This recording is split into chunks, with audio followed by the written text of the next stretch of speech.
Assalamu alaikum туғандар. Кимде ким аз үйрөтүп аткан болсо, азыр андай аркандап коебуз да жип менен. Пойлага, огородко. Эми бизде аркандап деп коет, эми каякта кандай айтат, билбейм. Ошо аркандап деп кое берейин. Бул бутуна оролуп калуу коркунучу бар да, мисалы, азо да бул чыгарып алышты билбейт.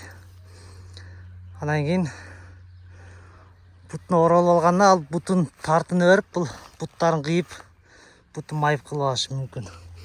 Ошого мындай катык шлангыдан өткөзүп койсоңор, мисалы, бутуна оролуп турган жерде 3-4 метр дегендей.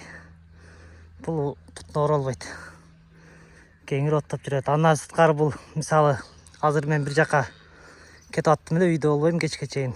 Ошон үчүн дагы мындай талаага кетип калсаң да кыжалат болбой жүрөсүң да.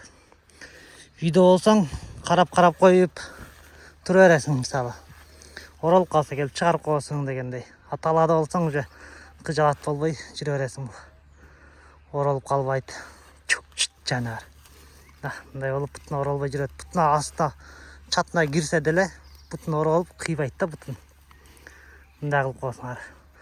Буну жаңы азоого кармап, жаңы тайымдап багып аткан достор менен бөлүшүп коюңуздар.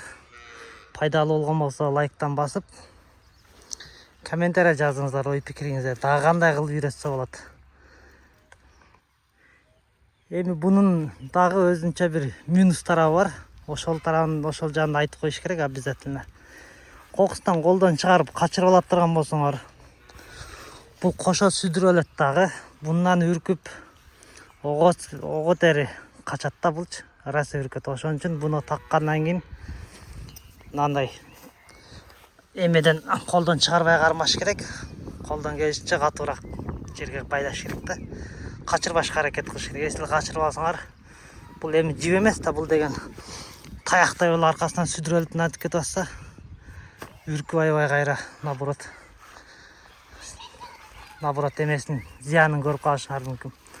Ошон үчүн бышкыраак байлаш керек. Жана буну колдонуш керек бул методду. Сак болуңуздар тугандар. Лайктан басып каналга катталыңыздар. Пайдалуу видеолордон жүктөп турабыз биз дагы.